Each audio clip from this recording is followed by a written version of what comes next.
as my media comic, this is the thriller genre. I feel that my thriller piece can fall into the thriller genre with its sense of isolation. The surrounding fields in the first image, give the impression of no sign of escape, and there's no other signs of people's or community. The isolation factor is a common factor in, thriller genre, as it suggests that there's no way out for the protagonist. The isolation represents their problems is that they can't get out, and the fact that there's nothing surrounding them gives the impression that there's no chance of defeating the antagonist. Isolation is also shown in many thrillers, such as a common theme such as Shutter Island and Silence of the Lambs, as my two other pictures represent. The victim in most thrillers is a woman, as shown in Silence of the Lambs, and in our thriller piece, the victim is also a woman. The fact that I think women are normally depicted as they're portrayed as being weak, and they can't escape it, it's just them in the environment. So the isolation key shows that the factor of isolation shows that they are even weaker than they normally are perceived as. Stereotypically, females should be rescued by a male, and that male should be the protagonist, and the female should literally just be there as bait almost for the antagonist.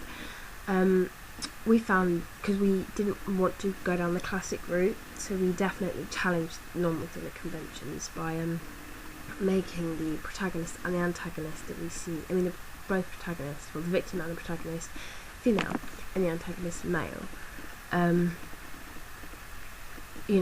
So that kind of challenged it a lot, because it's a stereotypical role, definitely, with male and females, that female's always the victim and the protagonist is always the male who comes and rescues her. Another film that broke those stereotypes was the film Gone. It's about where Amanda Seyfried goes to rescue her sister, and she turns into the protagonist and her sister turns into the victim, but she goes and rescues her sister from the situation that she was in. And I think that was a really good idea, actually, the fact that they kind of challenge the fact that it's not always males who are the rescuers and who help them out, but females can do it equally as well. It's a very controversial decision, but it worked for Gone, and we hope that it worked for our film as well, because it made the female audience feel a bit stronger in a genre that is male-dominated, because there is a male-dominated genre. We use colour red in our thriller genre piece, and red is usually a theme or a motif that represents danger in a thriller film, and we used it the same as our thriller piece. The sky in our piece is red, and the film is called Red Sky at Night. The red sky was in the background of every shot, so there was this underlying red. However, the fact that we decided to have it in black and white kind of added more mystery to it, because red is such a dominant colour in each shot that the viewer was drawn to the red sky, and we didn't think that we wanted to do it that way, because in Sin City, red is a signature colour, however it's not dominating everything else in the scene.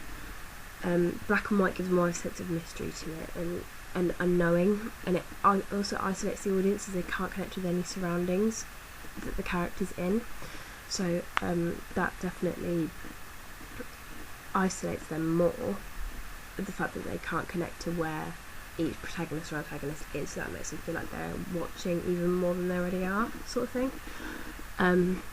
I feel that isolating the audience gives my piece more of an air of mystery and thrill, as they're nothing to connect with, and they have to think about what they're going to watch and not just get involved in the plot of the piece. The text at the end is also in red, so made to represent the importance of the fact that the red is a poignant colour. And similar to the thriller Orphan, there's red text, and she's got a red sash around her neck, and that also represents constricting danger and unknowing and all that. And the antagonist here is actually female, or you can perceive that as being the protagonist from the ad with the something wrong with us sort of thing. It doesn't, it's the unknowing, and I think red gives a big air of unknowing and uncertainty as well as danger, and it could also be sexuality, and but we decided to go more down the danger route, especially with the two female protagonists.